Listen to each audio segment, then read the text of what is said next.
Hello friends, मैं C Devendra Agarwal practising chartered accountant at Delhi. आज मैं आपके साथ डिस्कस कर रहा हूँ मेजर हाइलाइट्स ऑफ बजट 2019 जो कि पीयूष गोयल जी ने प्रेजेंट किया है आज लोकसभा के अंदर। फर्स्ट इसके अंदर जो हाइलाइट्स आए हैं या जो उन्होंने प्रेजेंट किया है वो किया है एनुअल इनकम। अगर आपकी annual income up to 5 lakh rupees है तो आपको टैक्स नहीं पे करना पड़ेगा। इनफैक्ट इसके अंदर स्लैब रेट में कोई चेंजेस नहीं है। स्लैब रेट अब भी 2.5 लाख से 5 लाख के बीच में ही है।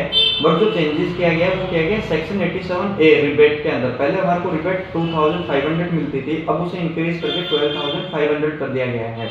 यानी कि अब आपकी अगर नेट इनकम 5 लाख रुपीज है तो आपके ऊपर कोई भी टैक्स लायबिलिटी नहीं आएगी। एंड एटीसी की डिडक्शन जो 1.5 लाख थी वो अब भी 1.5 लाख की रखी गई है। अगर आपके पास एटीसी की डिडक्शन भी है तो आपको 6.5 लाख रुपए तक कोई भी टैक्स पे करने की जरूरत नहीं है। अब जैसे कि अगर आपकी 6.5 लाख की टोटल इनकम होती है तो उसके अंदर से 1.5 लाख रुपए आपको एटीसी के अंदर डिडक्शन मिल जाएगा एंड 12,587A सेक्शन के अंदर डिडक्शन मिल जाएगा। एंड 2.5 लाख का आपका बेसिक एग्जेम्पशन लिमिट जो पहले थी वो भी अभी है, तो आपको कोई भी टैक्स पे नहीं करना है। अगर आपकी income 5 lakh to tax 10 lakh के स्लैब में आती है तो 20% टैक्स रेट है। 10 लाख से ऊपर आता है तो 30% का स्लैब रेट है, जो पहले भी था अब भी सेम है। इसमें कोई भी चेंजेस नहीं किया गया है।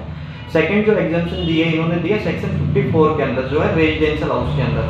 अगर आपको पहले कैपिटल गेन होता था तो आप सिर्फ एक ही रेजिडेंशियल हाउस के अंदर इन्वेस्ट कर सकते थे, जब भी आपको सेक्शन 54 के अंदर आपको एग्जाम्पशन मिलती थी। अब इन वाले लिमिट को इंक्रीज करके 2 रेजिडेंशियल हाउस तक कर दिया गया। अगर आप 2 रेजिडेंशियल हाउस के अंदर भी इन्वेस्टमेंट करते हो तब भी आपको 54 के एग्जाम्पशन की लिमिट मिल जाएगी।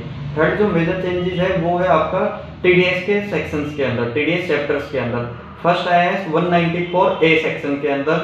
अगर आपको पहले टीडीएस की लायबिलिटी आती थी 10,000 से ज्यादा इंटरेस्ट होता था तब, अब इसे 10,000 की लिमिट को इंक्रीज करके 40,000 कर दिया गया है। अगर आपकी कोई एफडी है या बाकी कोई इंटरेस्ट इनकम है जो पहले 10,000 थी अब उसकी लिमिट 40,000 तक कर दी गई है। अगर 40,000 तक आपको कोई इंटरेस्ट आता है तो उसके ऊपर कोई भी आपका टीडीएस डिडक्ट नहीं होगा।